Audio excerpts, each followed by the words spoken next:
주간 일주일 집중 새벽기도의 주제는 우리들 때문에 우리들을 위하여입니다. 여러분과 제가 이사야 53장 5절을 세 번역으로 같이 읽어보겠습니다. 그러나 그가 찔린 것은 우리의 허물 때문이고 그가 상처를 받은 것은 우리의 악함 때문이다. 그가 징계를 받음으로써 우리가 평화를 누리고 그가 매를 맞음으로써 우리의 병이 나았다. 아멘. 오늘은 첫째 날 마태복음 20장 말씀을 통해서 섬기러 오신 예수님에 대해서 여러분과 함께 말씀을 나누도록 하겠습니다. 하나님께서 이 새벽 우리에게 주시는 말씀은 마태복음 20장 22절부터 28절 말씀을 함께 합독하겠습니다. 예수께서 대답하여 이르시되 너희는 너희가 구원한 것을 알지 못하는도다. 내가 마시려는 잔을 너희가 마실 수 있느냐? 그들이 말하되 할 수 있나이다. 이르시되 너희가 과연 내 잔을 마시려니와 내 좌우편에 앉는 것은 내가 주는 것이 아니라 내 아버지께서 누구를 위하여 예비하셨든지 그들이 얻을 것이니라. 열 제자가 듣고 그 두 형제에 대하여 분이 여기거늘 예수께서 제자들을 불러다가 이르시되 이방인의 집권자들이 그들을 임의로 주관하고 그 고관들이 그들에게 권세를 부리는 줄을 너희가 알거니와 너희 중에는 그렇지 않아야 하나니 너희 중에 누구든지 크고자 하는 자는 너희를 섬기는 자가 되고 너희 중에 누구든지 어뜸이 되고자 하는 자는 너희의 종이 되어야 하리라. 인자가 온 것은 섬김을 받으려 함이 아니라 도리어 섬기려 하고 자기 목숨을 많은 사람의 대속물로 주려 함이니라. 아멘. 이번 주간은 고난주간입니다. 주님께서 3년간 공생의 끝에 이제 스스로 십자가 순환을 당하시기 위하여 어린 아기를 타시고 군중들의 환호 속에 자신이 메시아이심을 공식 선언하면서 예루살렘에 입성한 종려주일부터 주님이 장사되었다가 부활하신 부활주일 직전까지를 절기로 삼아 주의 순환과 은혜를 경건히 기리는 한 주간의 절기가 고난주간입니다. 예수님 생애의 마지막 주간이었던 이 고난주간에는 예루살렘 입성, 성전 숙청, 감람산 강화, 성만찬 제정, 겟세마네 동산의 기도, 체포와 신문, 십자가 처형과 장사 등 그야말로 예수 공생애의 절정을 이루는 사건이요 전 우주적 사건이기도 했던 대사건들이 숨막히게 전개되었습니다. 그리스도의 고난은 한 어려운 인간의 고난으로 끝나는 것이 아닙니다. 그것은 태초부터 타락한 인간의 구원을 위해 세워진 구속의 법을 성취하기 위해 구속주가 당하신 전 우주적인 고난이었습니다. 태초의 인간은 선악과를 두고 맺은 언약을 어기고 범죄했습니다. 하나님께 범죄했습니다. 그리하여 원래의 규정대로 죽어 영벌을 받아야 마땅했습니다. 더욱이 하나님은 절대 거룩한 공의의 하나님이시기 때문에 그분이 세운 법은 절대적으로 지켜져야만 했던 것입니다. 그러나 하나님은 공의의 하나님인 동시에 사랑의 하나님이시기도 합니다. 그래서 하나님은 일단 사람이 지은 죄에 대해서는 공의의 원칙대로 처벌하시면서도 끝없는 사랑으로 죄를 지은 인간들에게는 구원받을 새로운 기회까지 주신 것입니다. 그러므로 우리 인간들은 하나님의 주권과 사랑을 믿고 회개함으로써 구원을 얻게 되는 법을 궁극적으로 성취하기 위한 대속 희생으로서의 고난을 은혜로 받아들일 수 있어야만 합니다. 여러분과 함께 사순절 기도회를 하면서 왜 기도해야 하는가를 계속적으로 함께 나누었습니다. 왜 기도해야만 합니까? 기도해야 하나님의 마음을 알 수 있고, 기도해야 성령의 인도하시는 대로 따라갈 수가 있고, 기도해야 마음을 다스릴 수 있고, 기도해야 환난을 이기게 되고, 기도해야 주저앉은 자리에서 일어설 수 있습니다. 기도해야 평안을 덧입을 수 있습니다. 기도해야 사랑할 수가 있습니다. 예수님은 예루살렘으로 올라가시는 길에서 다시 한번 예루살렘에서 당신에게 일어날 일들에 대해서 말씀하십니다. 이번에는요,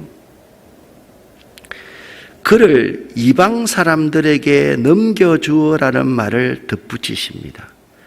예수의 탄생에 모든 인류가 기뻐하며 참여했듯이 그의 죽음에도 모든 사람들이 참여하게 될 것임을 말씀한 것입니다. 예수의 죽음이 유대인들만의 가해자가 아니라 세상 모든 사람들이 예수의 죽음의 가해자임을 말씀고자 하시기 위해서 그를 이방 사람들에게 넘겨주어라는 말을 덧붙이신 것입니다.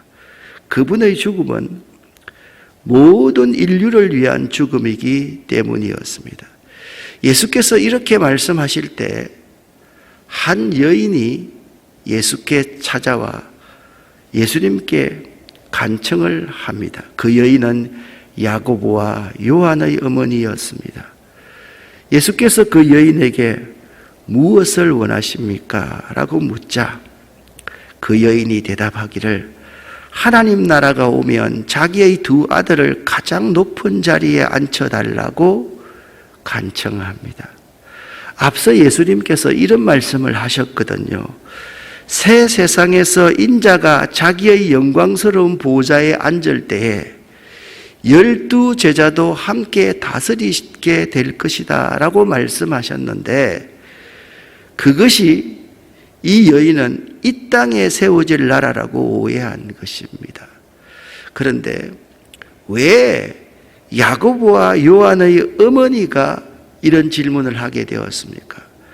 마태복음을 기록한 마태라는 저자는 야고보와 요한의 어머니를 통해서 12 제자의 마음을 그대로 드러내고자 했던 것입니다. 그들은 구하는 것이 무엇인지도 모르고 있었습니다. 예수님은 예루살렘에서 죽을 것에 대해서 말씀하고 있는데 그들은 가장 높은 자리에 앉을 것을 생각하고 있었으니 예수님의 마음이 어떠했을까요? 하늘나라에서는 모든 것이 뒤바뀐다고 번번이 예수께서 말씀하셨는데 제자들은 아직도 세상의 가치관으로 하늘나라를 생각하고 있었던 것입니다. 말씀드렸듯이 본문의 내용은 세베대의 어머니의 요구 같았지만 사실 제자들의 마음을 그녀가 대변하고 있었던 것입니다. 제자들의 바람은 주님의 마음에 결코 합하지 않는 것들이었습니다. 그들은 주님의 받으실 잔이 무엇인지 알지 못하였던 것입니다. 주님의 받으실 잔은 영광의 잔이 아닙니다. 그 잔은 고난의 잔입니다. 주님께서는 십자가의 선잔을 생각하고 계셨으나 제자들은 영광의 잔을 생각하고 있었던 것입니다. 고난의 십자가의 잔을 우리 주님께서는 말씀하고 계셨는데 제자들은 영광과 권력의 잔을 갈망하며 추구하고 있었던 것입니다. 제자들이 추구하는 이 영광과 권력의 잔, 이것이 제자들의 문제만은 아니라는 것이 오늘날 우리에게 또 의문부호를 제시합니다. 사랑하는 여러분, 영광과 힘의 자날을 갈망하며 추구할 것인가, 아니면 고난의 잔, 십자가를 추구할 것인가를 생각할 수 있어야 됩니다. 우리가 주님과 함께 영광의 나라에서 기쁨을 누리기 원한다면 그보다 먼저 주님과 함께 고난을 받을 수 있어야만 합니다. 본문이 나오는 마태복음 2장 전체의 내용을 네 부분으로 나누어 보면 이런 내용으로 구성되어 있습니다. 1절부터 16절은 포도원 품꾼의 비유입니다. 그런데 사복음서 가운데 포도원 품꾼의 비유는 유일하게 마태만 언급하고 있습니다. 다른 복음서에는 포도원 품꾼의 비유가 나오지 않습니다. 이 포도원 품꾼의 비유는 어떤 의미를 가지고 있습니까? 오전 9시에 나온 사람이나 그리고 파장을 할 때 오후 4시에 나온 사람이나 똑같은 품삯을 지불한다라는 것입니다. 그렇습니다. 오후 4시의 인생, 복음은 어떤 시대적, 민족적 차별도 있을 수 없다는 사실을 마태복음 20장 1절부터 16절에서 말씀하고 나서 예수님께서 17절부터 19절에 순환과 죽음에 대한 예언을 하고 있습니다. 그리고서 오늘 본문인 섬김의 도를 20절에서 28절에서 가르치고 있고요. 제일 마지막에 29절부터 34절에서는 두 소경을 고쳐주신 사건이 나옵니다. 그러니까 마태는 의도를 가지고 20장을 기록하고 있었던 것이죠. 복음은 차별이 없다. 복음은 높은 사람이나 낮은 사람이나 차별이 없다. 민족의 차별도 없다. 내가 십자가에서 죽게 될 것인데 이 죽게 됨의 의미가 이런 것이다 라고 섬김의 도를 가르쳤는데 제자들은 영광의 자리를 추구하고 있었으니 제자들의 모습, 이러한 제자들의 모습이 소경이었다. 소경이었다. 이 소경들을 지금은 고칠 수 없지만 언젠가는 예수님께서 이 두 소경을 고쳐주실 것이다. 그 말씀을 배경으로 깔고 오늘 본문이 이루어지고 있는 것입니다. 혹시 여러분과 저도 소경이 아닌가를 한번 생각해 보시기를 바랍니다. 로마서 8장 17절 말씀을 여러분과 제가 함께 읽어보겠습니다. 우리가 그와 함께 영광을 받기 위하여 고난도 함께 받아야 될 것이니라. 아멘. 여러분은 하나님의 말씀을 믿습니까? 이 하나님의 말씀이 이 말씀입니다. 영광 받기 위하여 고난도 함께 받아야 될 것이다. 그것이 성경 전체에 흐르고 있는 하나님의 메시지인데 우리는 이만큼 고생했으니 지금쯤은 누리는 것이 당연하지. 난 고난보다도 영광이 더 좋아. 하늘나라가 없다면 이런 말은 맞습니다. 만약 하늘나라가 있다면 영광을 받기 위하여 고난도 함께 누려야 할 것이니라 라는 이 말씀을 믿어야 될 것 아닙니까? 예수님께서는 하나님 나라의 질서가 세상 나라의 질서와 다름을 이렇게 말씀합니다. 마태복음 20장 26절부터 28절까지를 함께 읽어보겠습니다. 그러나 너희 길이는 그렇게 해서는 안 된다. 너희 가운데 위대하게 되고자 하는 사람은 누구든지 너희를 섬기는 사람이 되어야 하고, 너희 가운데서 어뜸이 되고자 하는 사람은 너희의 종이 되어야 한다. 인자는 섬김을 받으러 온 것이 아니라 섬기러 왔으며 많은 사람을 위하여 자기 목숨을 몸값으로 치러주려고 왔다. 아멘. 예수님께서 세상에 오신 목적도 섬기기 위한 것이었습니다. 이러한 원칙들은 세상 나라의 원칙과는 전혀 맞지 않는 것처럼 보입니다. 그러나 하나님 나라의 질서는 섬김과 봉사와 겸손에 있습니다. 다시 한번 말씀을 드립니다. 하나님 나라의 질서는 섬김과 봉사와 겸손에 있다라는 것입니다. 다시 한번 여러분에게 묻습니다.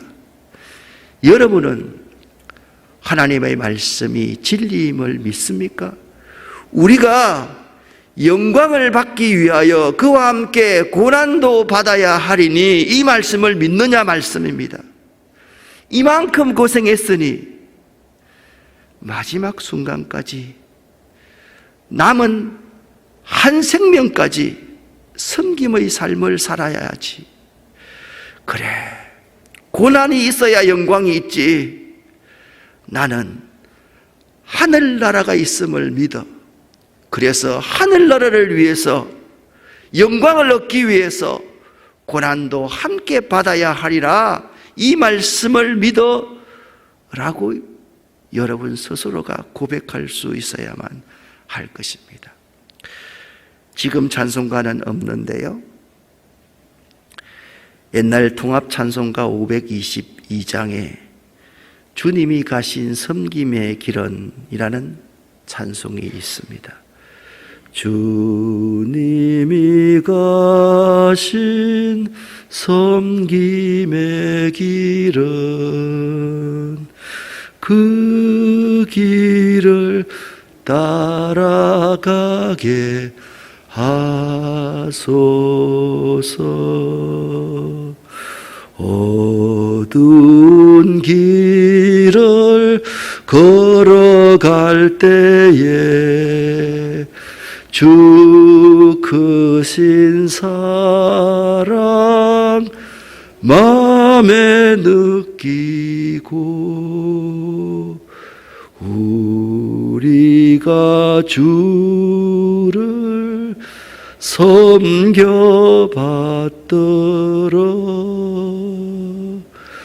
그 크신 사랑 더욱 넘친다.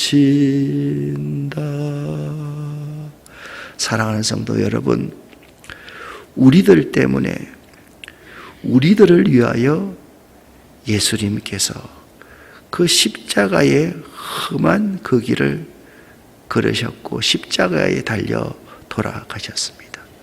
예수님이 왜 이렇게 십자가의 험한 길을 걸어가셨고 십자가에 달려 죽으신 것입니까?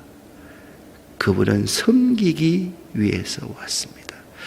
만약 예수님께서 그 십자가 위에서 모든 세력들을 다 제압하고 이 세상의 영광과 권세를 획득했더라면 예수 그리스도를 이 온 세상 사람들이 구주로 결코 믿지 않았을 것입니다. 순간적으로만 왕이 되었을 겁니다. 추종자들에게만 왕이 되었을 것입니다. 예수님께서 섬기셨기 때문에 모든 민족들이 예수 안에서 참 소망을 갖고 살아갈 수 있게 된 것입니다. 섬기기 위해서 오신 예수님, 여러분과 저도 섬김과 헌신의 삶 살 수 있기를 예수 이름으로 간절히 축원합니다. 기도하겠습니다. 하나님 아버지, 오늘도 저희들이 하나님 말씀을 믿기에 이 자리에 나와 있습니다. 영광을 받기 위해서 고난도 함께 받아야 하리니 아멘, 아멘. 저희들 믿습니다. 이 말씀을 그대로 믿기를 원합니다. 섬기기 위해서 오신 예수님, 그 예수님을 저희들 따라 살기를 원합니다. 예수 그리스도 이름으로 축복하옵고 간절히 기도 올립니다. 아멘.